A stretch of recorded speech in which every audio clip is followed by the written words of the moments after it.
Greetings, everyone. Welcome to another episode of Let's Talk Family. Let's Talk Family is a show where we come together and just provide information for families, strengthening families so that we can have better communities. Because if we fix our families and have stronger families, then we will have stronger communities. If you have been following my show, then you know that today we will be continuing on the discussion of divorce. However, the guest that I had to come and speak on divorce had a situation that happened in her family, and she was unable to be here today. So, today's show, as we continue on, we're talking about divorce, is one of the reasons why that one of the factors that cause divorce. So today we're going to talk about communication is vital, how vital communication is. So before we go any further, as always, please feel free to comment, like, share, go ahead and grab some people and bring them up here so that we can talk about communication. One of the most intimate things that you can have in a relationship, and notice I said intimate, um, is communication. Communication will strengthen it. There's just so much that communication will do. All right, so let's get into talking about communication. There's an interesting statistic that I like, and I actually just saw it in my textbook this week, and it reminded me where it said that over 90% of communication is nonverbal. Think about that. Over 90% of our communication is nonverbal. When we think about it, like, let me change my glasses out so y'all can see me and I can see you. When we think about that, what that's saying is when we talk, it is not so much of what we are saying as it is to how we are saying it. I guess that ain't no better, huh? Again, let me say that. It's not so much as what we're saying as it is to how we're saying it. How many times have you been in a conversation or talking to somebody, and it's not really what they said, it's how they said it. They may have said something that was very vital and very beneficial, but they didn't say it in the right tone, or they didn't say it in the right tense, or they just something just didn't feel right. And then, and it's not that they was trying to stroke your ego, or even that you wanted them to stroke your ego, but the fact that it just didn't sit right, and you can miss the message. 90%, over 90% of communication is nonverbal. This is why text messaging in relationships, a lot of people will tell you that text messaging in relationship is a no-go. Like, don't text. Like, you want to make sure you talk instead of texting. I am in the belief of it is still communication. Texting is still communication. Even if texting is your primary means of communication, there's still some validity to that. There was a couple that were arguing. They were going through a hard time in their relationship, and it was looking like the end of their relationship. And as they was looking at the end of their relationship, they stopped talking to each other. They start texting each other. And a mutual friend came to me and asked me for information how to help them. And he was like, man, they're texting and that's wrong and that's bad. And I was like, no, they are still communicating. If they're communicating, even though it's texting, it's still good. Now, there is a problem, there is a situation, there is something that comes along with texting that can cause the problem. It goes back to what I said. Over 90% of communication is nonverbal. When we look at texting, what happens is these words are read not in the tense that you sent it, but in the tense that I receive it. Let me say that again. It's not in how you sent it, it's in how I receive it, because I'm going to read it as I receive it. So you may have said, "Have a nice day," and meant it with all exuberance, but really you were being sarcastic and you said, "Have a nice day."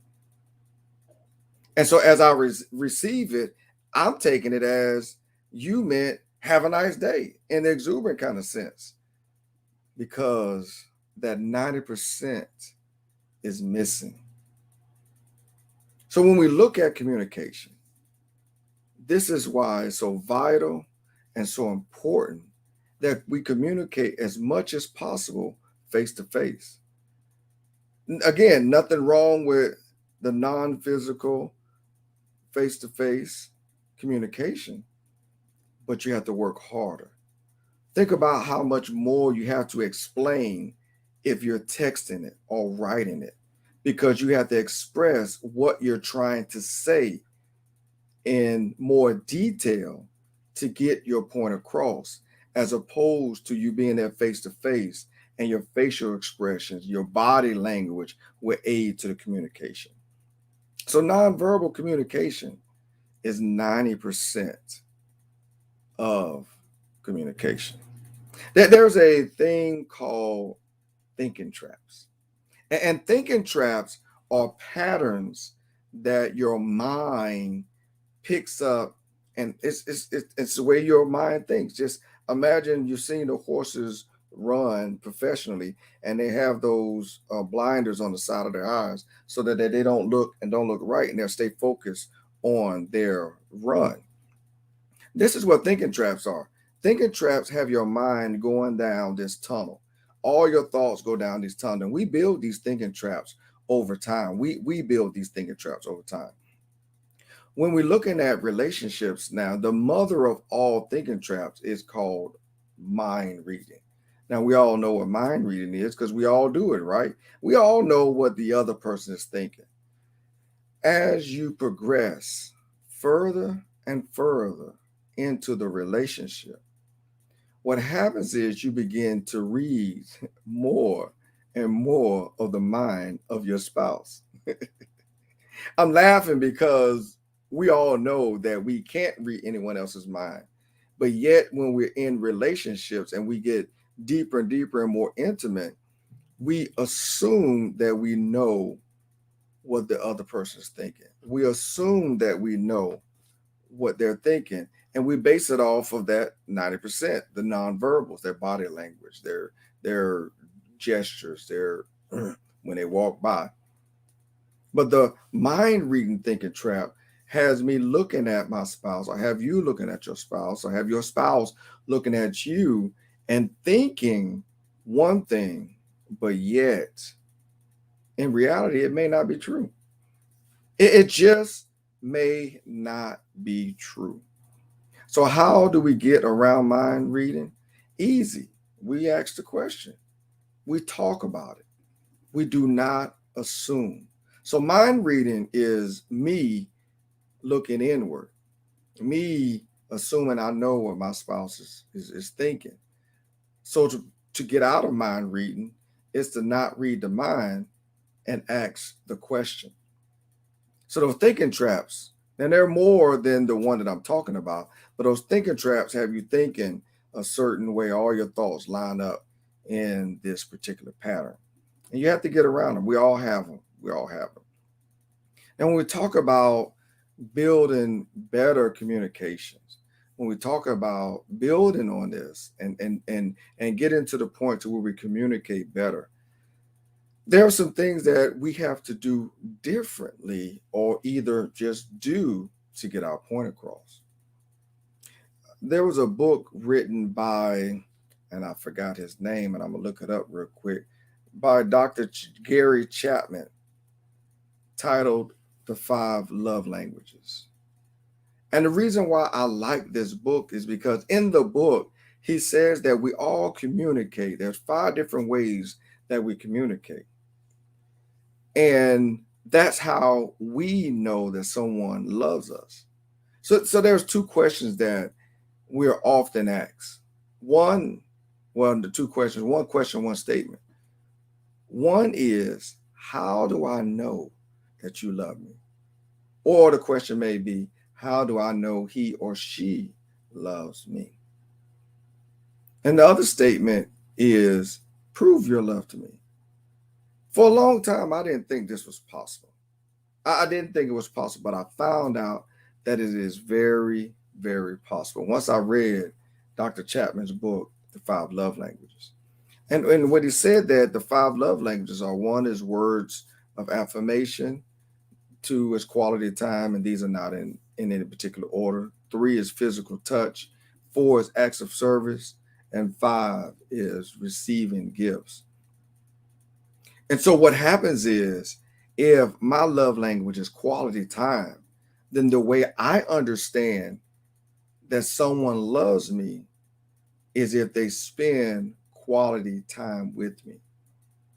And so if my spouse love language is not quality time and theirs is acts of service, then it could be confusing if all of a sudden they start giving or doing, but they're not spending any time with me. Then I begin to think that, maybe she doesn't love me because she's not spending time with me. Now, the way this works, where you can benefit each other. So if I'm quality time and my wife is acts of service, then what we can do together is go shopping. Go buy something together. For example, want to buy something for the house. So now I'm getting the quality time because I am with my spouse. And then the acts of service is my spouse actually purchasing something for me. Or, dinner time. The spouse cooks and the other spouse eats. So there are ways that you can work around it and learn the love language of your spouse. Now, notice I said learn the love language of your spouse. Now, there is a test that you can take. You can look it up. It's online. You can buy the book. And there is a test you can take. But at the end of the day, when you look at what their love language is, you have to expand it out so that you can understand it more in your relationship. I'm a firm believer that all marriage is perfect because there's no duplicate of that marriage. But that also means that I have to look within my marriage to find the answer. Now, I can get other people to help, I can get other people to assist, but I have to look within my marriage. Well, I just wanted to briefly come on and talk about communication is vital today.